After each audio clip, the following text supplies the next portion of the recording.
आपने supreme court के, high court के वकीलों की आवाज कहीं उठती देखी है? उनकी आंखों के सामने लोकतंत्र खत्म हो रहा है। और जब सुप्रीम कोर्ट के 4 जजेस आके ये बात कहें तो फिर किसी और को तो कहने की जरूरत ही क्या है? सबके सामने खत्म हो रहा है। और इस कॉन्स्टिट्यूशन को खत्म करने में, इस लोकतंत्र को खत्म करने में बाकायदा सरकार के साथ साथ इस देश की अदालतें, चाहे वो सुप्रीम कोर्ट हो चाहे हाई कोर्ट हो, ये भी उतने ही जिम्मेदार हैं। लगातार उसको खत्म कर रहे हैं, लेकिन आवाज नहीं उठती। पर जब आवाज उठती है तो उसका परिणाम भी आप देखते हैं, वो हमेशा सुखद ही होता है, आपके हक में भी होता है। प्रशांत भूषण साहब का मसला आपको मालूम है? प्रशांत भूषण साहब वाले में जब उनके खिलाफ में कंटेम्प्ट चली, बात आगे बढ़ी, सुप्रीम कोर्ट बहुत ज्यादा अपने आप को एग्रेसिव लेके चल रही थी, पर जब वकीलों ने इकट्ठे होके आवाज उठाई, चिट्ठी लिखी, तो सुप्रीम कोर्ट को अपने आप को बचाना भारी पड़ गया और अपनी इज्जत को बचाते हुए जैसे तैसे मामले को रफा दफा किया। और एक जो दूसरा मुकदमा था जिसमें सारे जो 8-9 चीफ जस्टिस थे, जिनके खिलाफ बाकायदा सबूतों सहित प्रशांत भूषण जी ने सारी जवाब दे रखा था, उसको तो फिर छेड़ा ही नहीं। यही स्थिति हुई ना।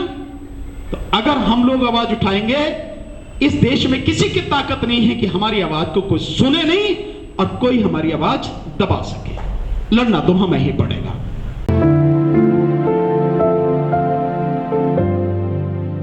जो लोग आज तक सत्ता पर काबिज हैं, अगर आप वकीलों की सत्ता की बात करो, चाहे वो बार एसोसिएशन के इलेक्शन हो, चाहे बार काउंसिल के हो, कभी देखा उन्होंने ऐसी मीटिंग की हो मीडिया बुला के?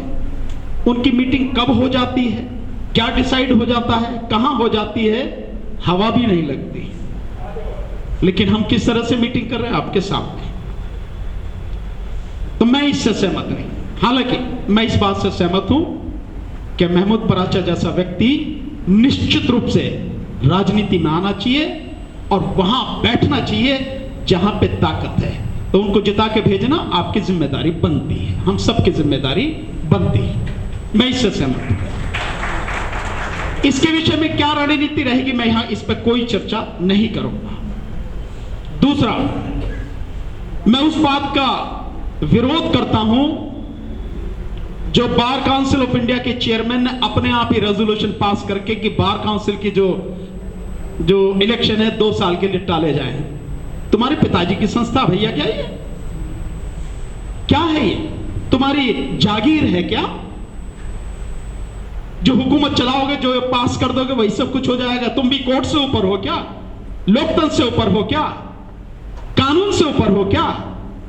तो इसका पुरजोर विरोध करेंगे। सड़क पे आके करना पड़ा सड़क पे आके करेंगे, अदालत में करना पड़ा तो अदालत में करेंगे। इस गुंडागर्दी को, यही शब्द इस्तेमाल कर रहा हूं, मनन मिश्रा तक पहुंच जाने चाहिए ये शब्द, कि इस गुंडागर्दी को चलने नहीं देंगे। जितनी ताकत हो रोकने की, वो रोकने की कोशिश करते हैं। समय पर होने हैं, समय पर ही कराएंगे। जैसे बाकायदा हमारे यहां हमारी सुप्रीम कोर्ट बार के चुनाव हर साल निश्चित समय पर होते हैं, इसी तरह से होना है।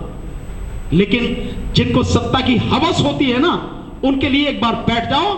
वो कहते हैं, गाना जो है मनोज कुमार साहब की फिल्म के यादगार का, वोट लिया और खिसक गया, जब कुर्सी से चिपक गया तो फिर उसके बाद वो जो स्थिति है ना, तो 2 साल के लिए आप बढ़ा रहे हैं, कोई आपको अधिकार नहीं है, वो होने नहीं देगा। अब मैं इससे अलग हटके जिस पर चर्चा है वो मैं आपके सामने रखूं।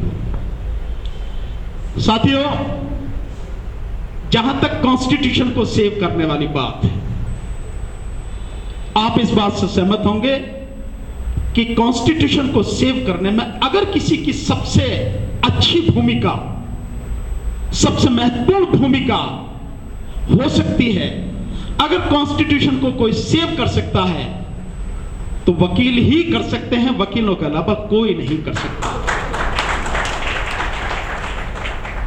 क्योंकि वही जानते हैं कि कानून क्या है, इससे कैसे लड़ा जा सकता है, कैसे इससे बचाया जा सकता है और लोगों को उनका हक कैसे दिलाया जा सकता है।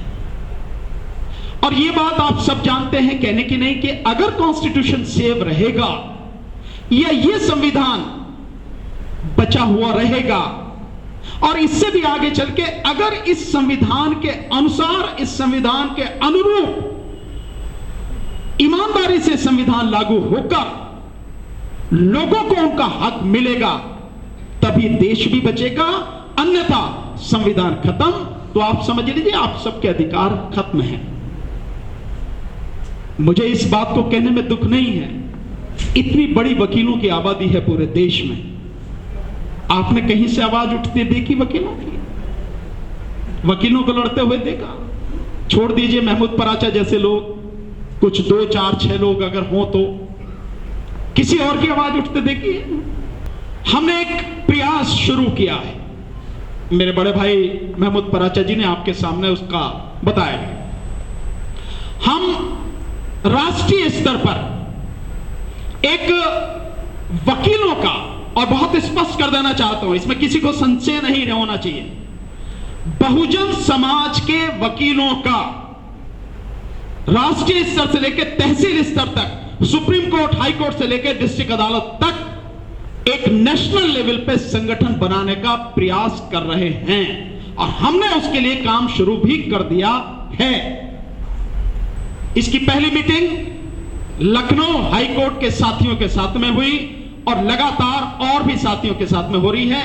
बाकायदा इसका एक कॉन्स्टिट्यूशन हम लोग बना रहे हैं, क्योंकि हम सब अगर संविधान की बात करते हैं, लोकतंत्र की करते हैं, तो सारी चीजें हम सबके सामने बिल्कुल ब्लैक एंड व्हाइट में होनी चाहिए, क्लियर होनी चाहिए। हमने अपनी तरफ से सोच समझ के जो कोशिश की, क्यों बना रहे हैं, किस लिए जरूरी है।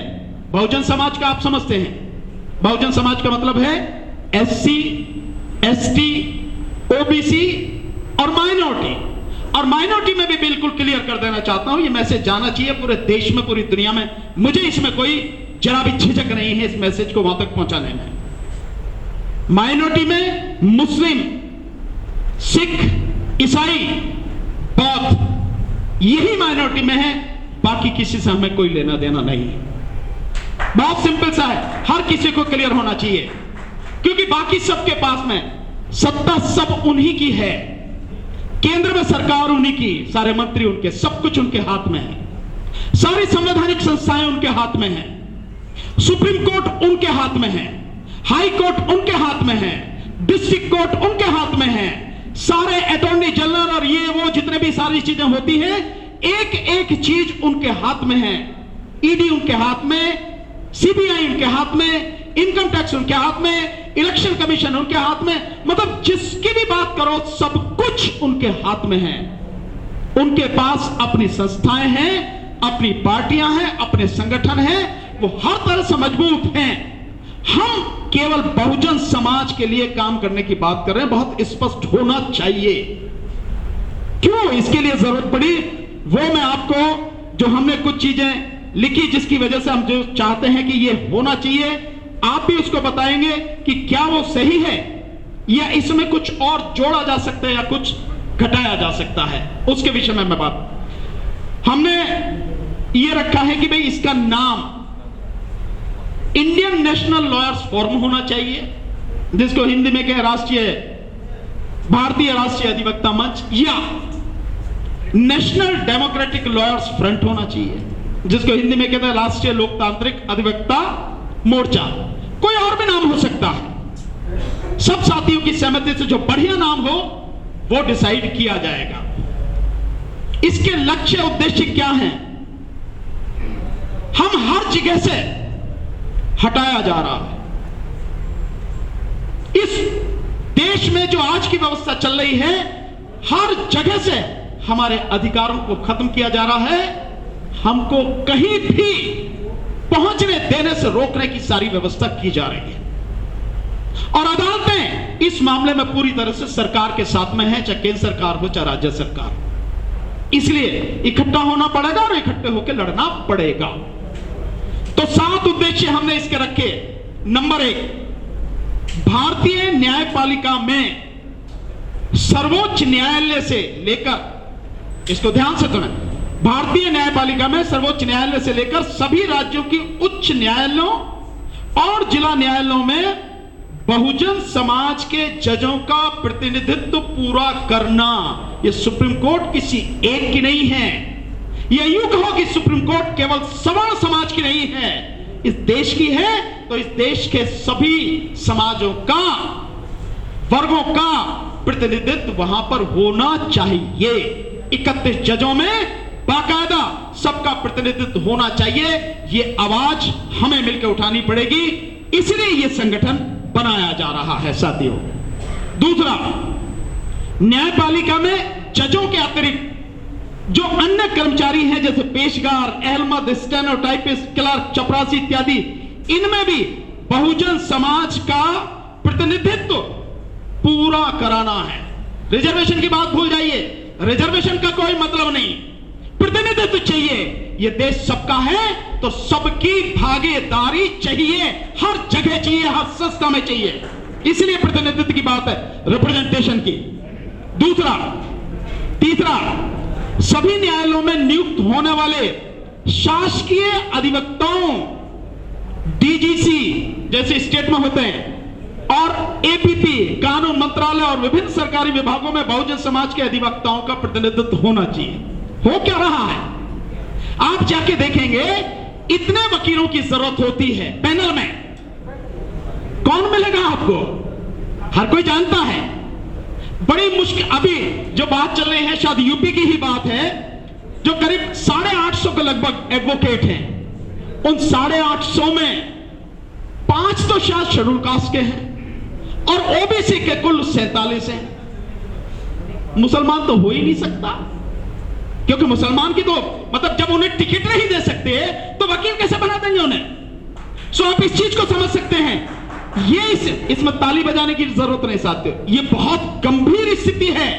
ये देश किसी एक के बाप का नहीं है, हम सबका है, इसलिए अपना हक लेना हमारी जिम्मेदारी है, हमारा धर्म है, हमारा फर्ज है, इसलिए संगठन बनाया जा रहा है। तो ये जो है, हर जगह हमारा आदमी होना चाहिए, जितनी जिसकी संख्या भारी, मानवर साहब काशीराम जी का कहना है, जितनी जिसकी संख्या भारी उतनी उसकी हिस्सेदारी। ये जरूरी है साथियों, लड़ना पड़ेगा हमें, बिना उसके मिलेगा नहीं। चौथा, वकालत में आने वाले, ये बहुत जरूरी है। आप और हम सब जब आए थे, नए थे, हम सब ने बहुत सी दिक्कतें झेली हैं। हमारे नौजवान साथी बैठे हैं, बड़ी एक बड़ा कड़वा सा एक शब्द है, इसको अदरवाइज मत लीजिए, लेकिन मैं उस शब्द को बिल्कुल एज इट इज आपके सामने रख रहा हूं। वकील की जो शुरू की उसकी जिंदगी होती है, कैसी होती है उसको आप समझ लें। शब्द किसी ने कहे कि वकील की जवानी और वैश्या का बुढ़ापा एक जैसा होता है। हम लोग जब संघर्ष करते हैं, शुरू में आते हैं, न केस होता है, न पैसा होता है, कोई सीनियर इतना बढ़िया मिल जाए कि वो आपकी मेहनत का आपको शुरू से ही देना शुरू कर दे तो बड़ी अलग बात है, अन्यथा कोई देता नहीं है साथियों। इसलिए हमारे जो वो साथी हैं, बहुत से लोग निराश हो जाते हैं, क्योंकि वकील बनते ही माँ बाप की जो उम्मीद लग जाती है परिवार की कि भाई अब तो वकील बन गया, पैसा कमाने लगा, कल से ही नोट बरसने लगेंगे। होता कुछ नहीं है। 5 साल तक बेचारा कैसे वो झंडी हिलाता, फाइल पकड़ के कैसे अदालतों में घूमता ही उसे मालूम। तो चौथा यह है कि वकालत में आने वाले बहुजन समाज के नए और युवा लड़के व लड़कियों को सही तरह से गाइड करना, वकालत सिखाना और उन्हें हर तरह का सहयोग और सहायता उपलब्ध कराना हमारी ही जिम्मेदारी है। हमारी तो भाई हैं वो।